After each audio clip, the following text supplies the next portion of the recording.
Yesterday we took on the second half of the French Revolution. We talk about the three estates that weren't really fair, and then they went through the Reign of Terror. That led to the rise of Napoleon, who went out to conquer the world.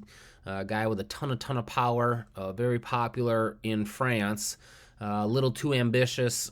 Tried to take on Britain, didn't work. Tried to take on Russia, absolute disaster. Lost the battle, got sent to an island, escaped, came back, got sent to another island. We talked yesterday about a few of those key battles. 1815, the Battle of Waterloo. It's just one of the really famous battles in history. Yesterday, a little bit, we were mentioned with nationalism, how the desire for self-rule was a major challenge for France and Napoleon because he had conquered so many countries, but these countries didn't want to be ruled by France. They wanted their own thing. And today we're going to build on that. We're going to build on nationalism in these nation states.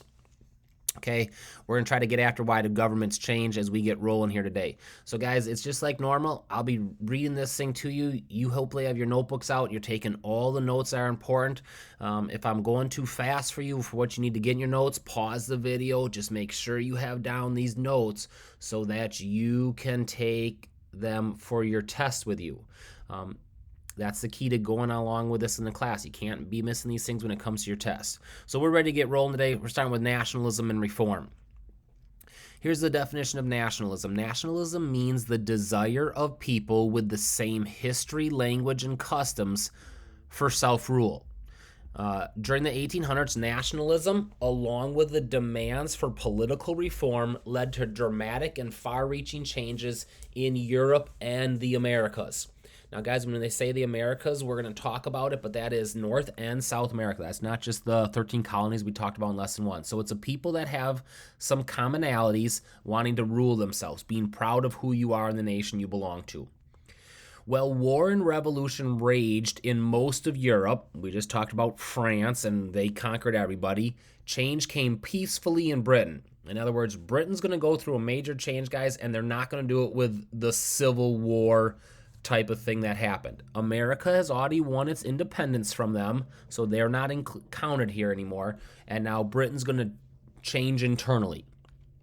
In the early 1800s, nobles ran Britain's government, and the middle and working classes could not vote. Sounds a lot like what was going on in France. Groups having no voice in the government began demanding change. So here is the peaceful change that came to it. Step 1. In 1832, the British government passed a law that gave voting rights to most middle-class men. New and growing cities gain more seats in Parliament. So as the cities grow, middle class grows, the number of seats in Parliament grow, more and more people are getting a say. But guys, if you look at this, the middle class is getting a say. Who are we still leaving out? The working class. As industry continued to grow, this dissatisfied working class began to speak out and protest for some additional rights. Workers still didn't have the right to vote, and they felt that they were being unfairly represented by the government. So, 6 years later, in 1938, supporters of the working class, they were known as Chartists, demanded a fully democratic parliament and reforms, including the vote of all men. They sent a petition to Parliament. So here is the working class statement. May it please your honorable house. That's the Parliament. So today it would be like our Senate. If we would say anybody who makes less than $60,000 can't vote, everybody making under $60,000 would say, hey, dear Senate, we expect you to use your utmost efforts to have a law passed granting that every male who is of a lawful age, who is sane in the mind, in other words, not crazy, and who is not convicted of a crime. So they don't think criminals should have the right to vote.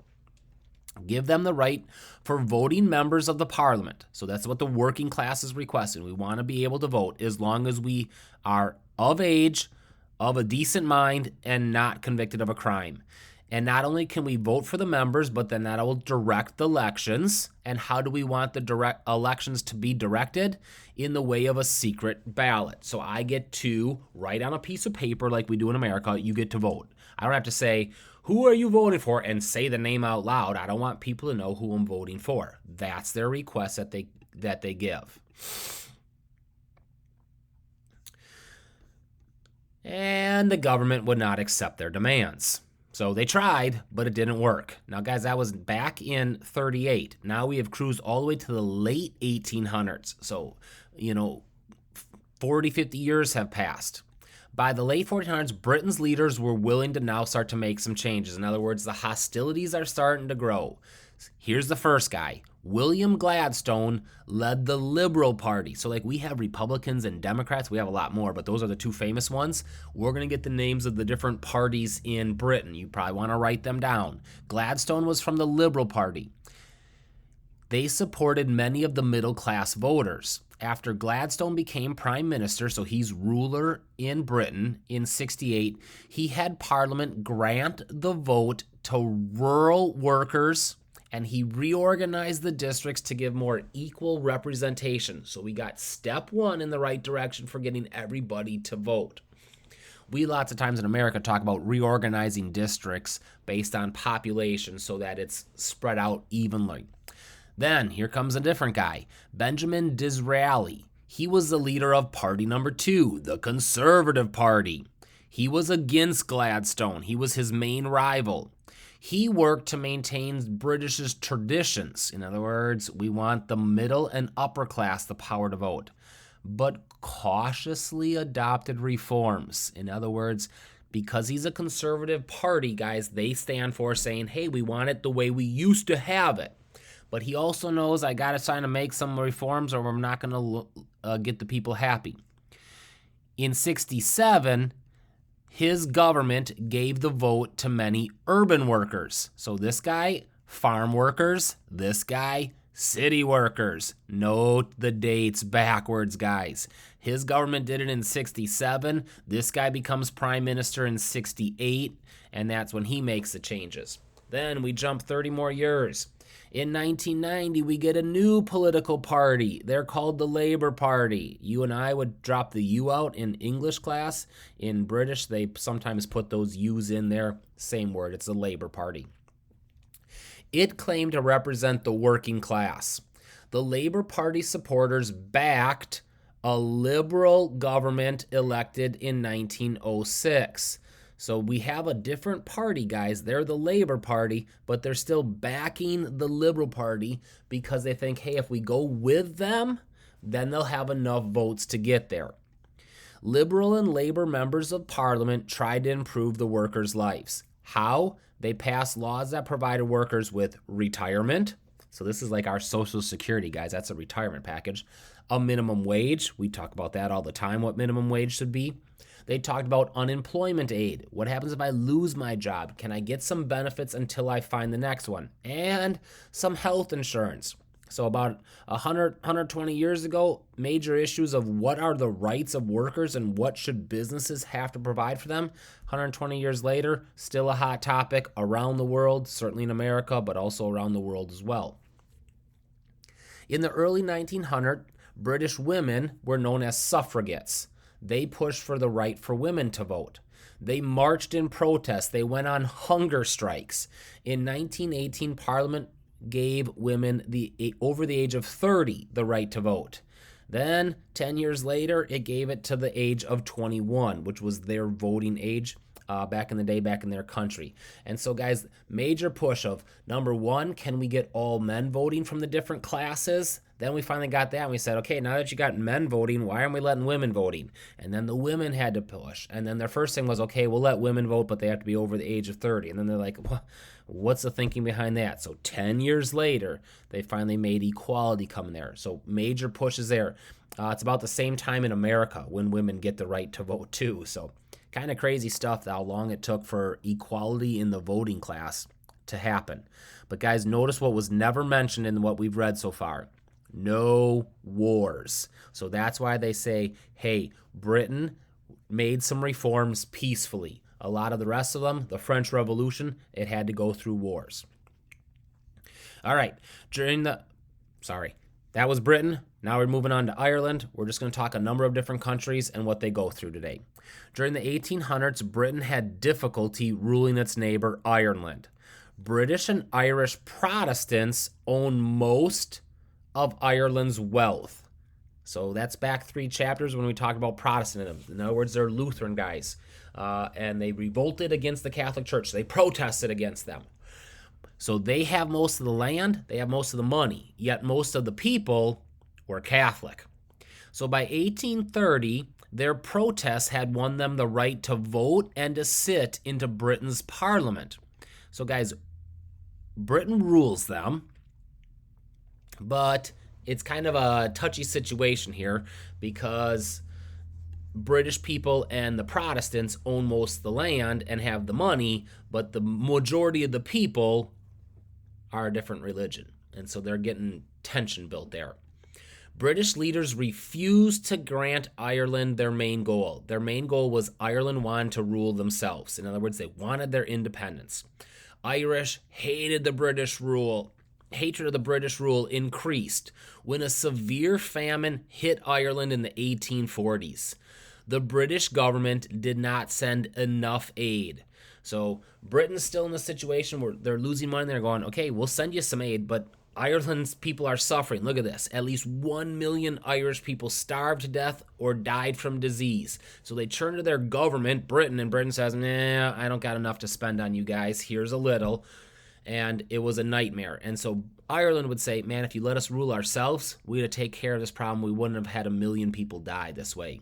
More would have died, except tons of them left to the United States. This is where we get the major influx of Irish citizens into America.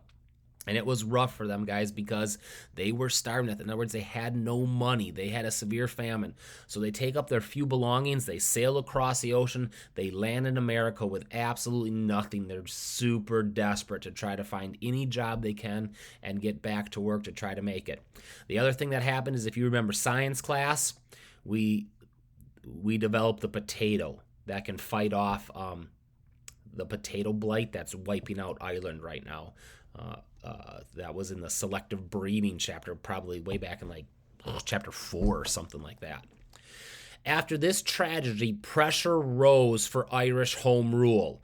What does home rule mean? Ireland's right to simply make its own legislature. So what Ireland said is, fine, Britain, you're still the top dog, but we're just going to make our own rules for our own country. You'll just kind of be the overseer of it. You take care of you, we'll take care of us.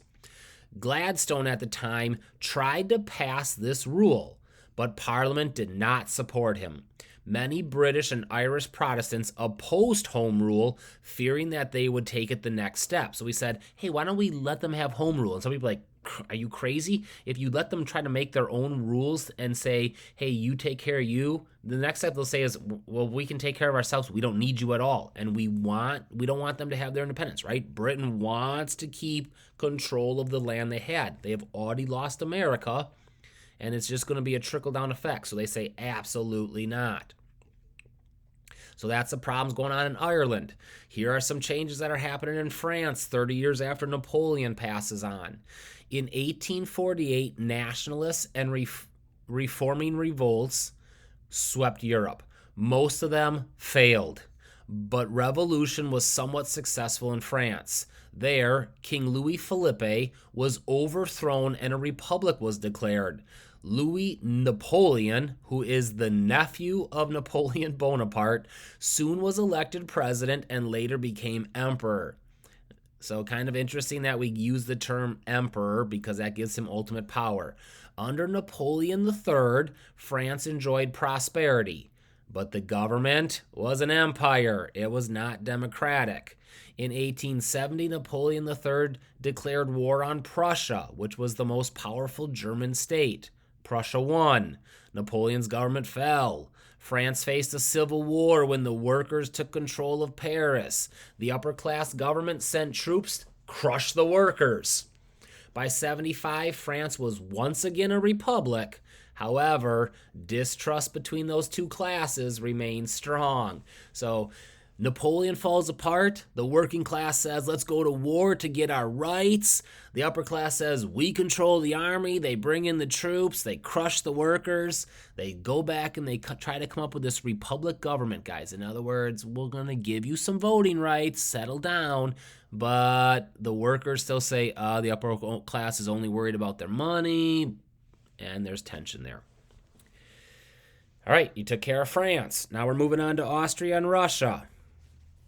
During the late 1800s, the monarchs in Austria and Russia tried to block reform. In other words, we're not going to allow you to think about going through a revolution. However, bitter defeats in war forced both of them to make some changes. First, here comes Austria. In 67, Austria made a deal with the Hungarians, who were a part of the Austrian Empire. So Hungary became a separate kingdom that was linked to Austria, which would be called Austria-Hungary. The Hungarians were satisfied, but other groups were not. They demanded their self-rule for themselves. And so you're kind of getting the, hey, if they get it, why don't we get it? And that's what Austria had to go through. In Russia, defeat in war made Tsar Alexander II realize that his country was far behind other European powers. So Russia was doing their own thing. Then Europe came in and attacked him. And he goes, my goodness, we need to get up to speed. They are just technologically more advanced than us. So he builds factories. He improves farming. By 1861, he decided to free the serfs. Those are those peasants that are tied to the land. So sounds great. Now you have all these free people that don't have to stay on the land anymore. The peasant said, great, I'm free from the land. But now what am I going to do? You got to give me some land to farm on. Well, they gave him a small little piece. And so that small little piece said, okay, I got my own land, but I can't make enough money to survive. So that didn't really help me that much at all anyways.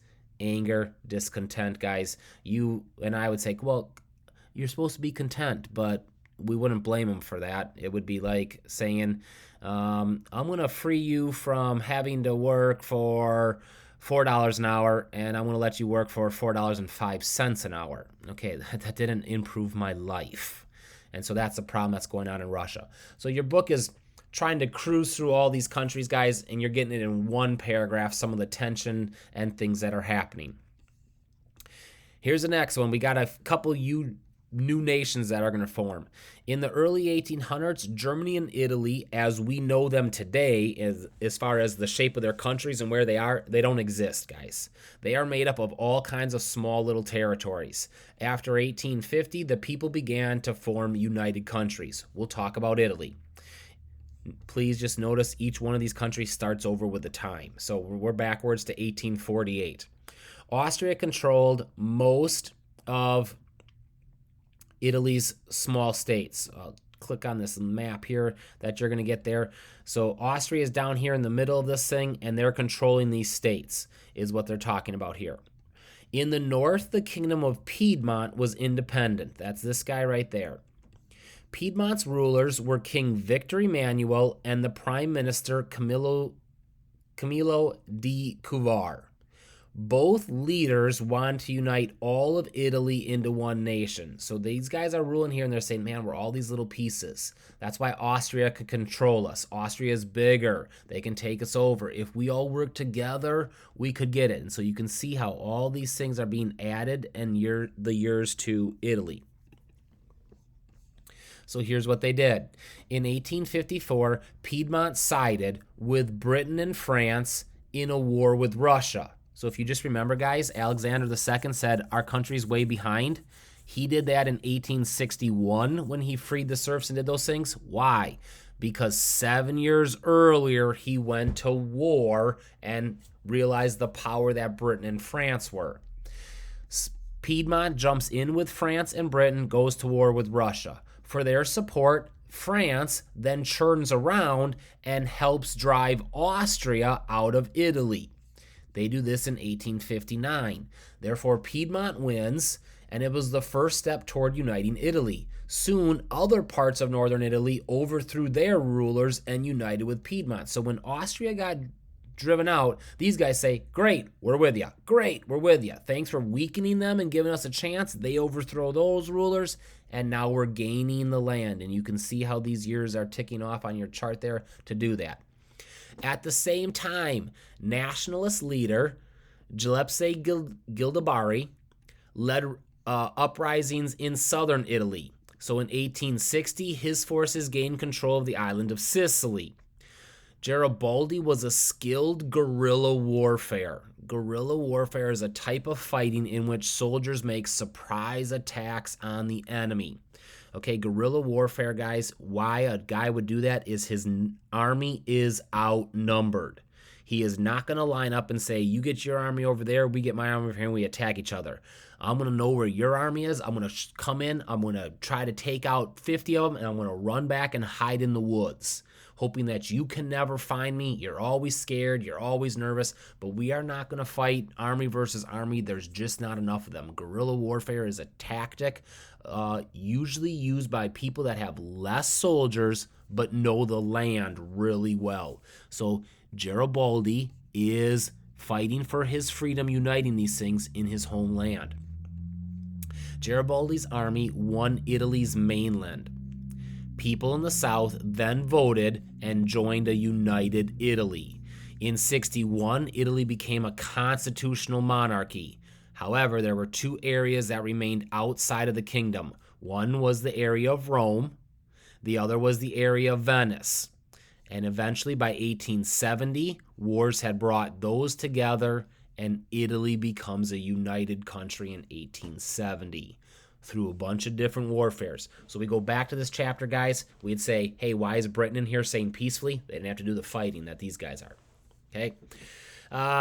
Let's call it a day there. We'll stop with that, stopping with Italy there.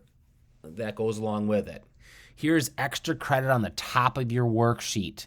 1861. Cool date, Italy becomes a monarchy. 1861, cool date, Russia frees its serfs. In America in 1861, this is what you write down for extra credit. Top of your page. 1861, America starts its Civil War. And then we're going to fight to finally get rid of slavery in America. Started in 1861.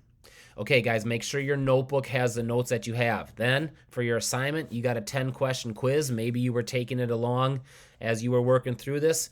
If you need to, back in your videos, pause in your videos, whatever it takes. Make sure you got those notes taken care of as we're getting closer and closer to the test, which is obviously going to be a big test because we got 5 lessons, and most of these lessons are taking us 2 days. All right, have a great day.